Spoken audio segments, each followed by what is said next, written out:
A sprawling caravan of migrants from Central America, Venezuela, Cuba and other countries trekked through Mexico on Sunday, heading toward the U.S. border. Subscribe my channel for more updates.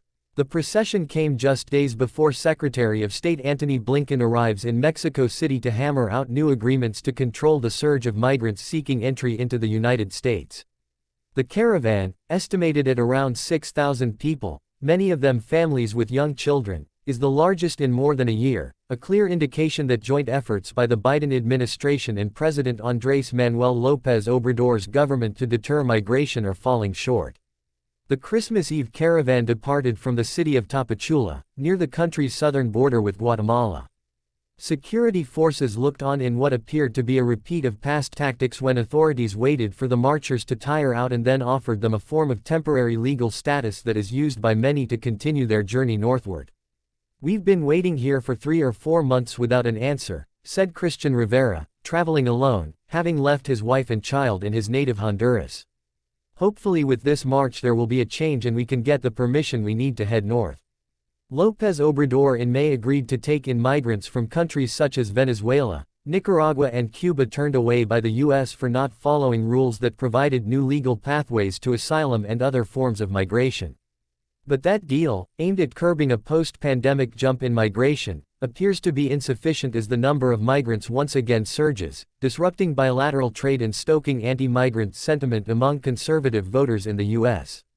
This month, as many as 10,000 migrants were arrested per day at the U.S. southwest border. Meanwhile, U.S. Customs and Border Protection had to suspend cross-border rail traffic in the Texas cities of Eagle Pass and El Paso as migrants were riding atop freight trains. Arrests for illegal crossing topped 2 million in each of the U.S. government's last 2 fiscal years, reflecting technological changes that have made it easier for migrants to leave home to escape poverty, natural disasters, political repression and organized crime. On Friday, López Obrador said he was willing to work again with the U.S. to address concerns about migration. But he also urged the Biden administration to ease sanctions on leftist governments in Cuba and Venezuela, where about 20% of 617,865 migrants encountered nationwide in October and November hail from, and send more aid to, developing countries in Latin America and beyond. "That is what we are going to discuss, it is not just contention," López Obrador said at a press briefing Friday following a phone conversation the day before with President Joe Biden to pave the way for the high-level U.S. delegation.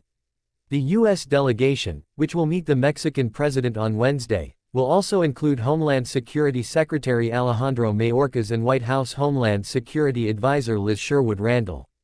Mexico's ability to assist the U.S. may be limited, however. In December, the government halted a program to repatriate and transfer migrants inside Mexico due to a lack of funds. So far this year, Mexico has detected more than 680,000 migrants living illegally in the country, while the number of foreigners seeking asylum in the country has reached a record 137,000. Sunday's caravan was the largest since June 2022, when a similarly sized group departed as Biden-hosted leaders in Los Angeles for the Summit of the Americas. Another march departed Mexico in October, coinciding with a summit organized by López Obrador to discuss the migration crisis with regional leaders. A month later, 3,000 migrants blocked for more than 30 hours the main border crossing with Guatemala.